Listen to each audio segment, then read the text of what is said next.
कैसा नाम हुआ श्री राम का ककुत्स नंदन? जब हम वाल्मीकि रामायण पढ़ते हैं तब हम देखते हैं कि विश्वामित्र श्री राम को ककुत्स नंदन, ककुत्स कुलभूषण, ककुत्स तिलक नाम से संबोधित करते हैं। पर ये ककुत्स नाम आया कहाँ से? इसके लिए हमें श्री राम के कुल को देखना पड़ेगा। चलिए देखते हैं। हमें पता है कि इस मनवंतर के जो मनु हैं वो वैवस्वत हैं। उनके कई सारे पुत्रों में से एक पुत्र हुए इक्ष्वाकु। जी हाँ, इक्ष्वाकु वंश के राजा राम वही वाले इक्ष्वाकु। इक्ष्वाकु के भी कई पुत्र हुए, उनमें से हुए एक विकुक्षी। विकुक्षी के पुत्र का नाम था पुरंजय, जिनका नाम हुआ ककुत्स। अब ये कैसे हुआ?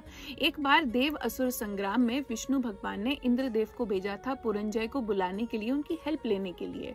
तो फिर इंद्र देवता ने वृषभ का, एक बैल का रूप रखा था और उनके कुकुद पे यानी कि उनके कंधों पर बैठे थे पुरंजय। अब क्योंकि पुरंजय का स्थान हुआ बैल के कुकुद, इस वजह से उनका नाम ककुत्स हुआ। अब हमें नंदी देवता से पता है कि बैल का अर्थ होता है धर्म।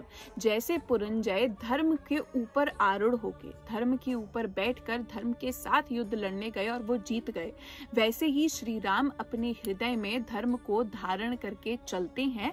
इसी वजह से उनको ककुत्स नंदन, ककुत्स कुलभूषण की इस कुल की जो रीत चली आ रही है धर्म के साथ चलने की, तुम उसको कंटिन्यूड रखते हो। इसी वजह से ऋषि विश्वामित्र श्री राम को ककुत्स नंदन कहते हैं। आज के लिए बस इतना ही। मे द शक्ति बी विद यू।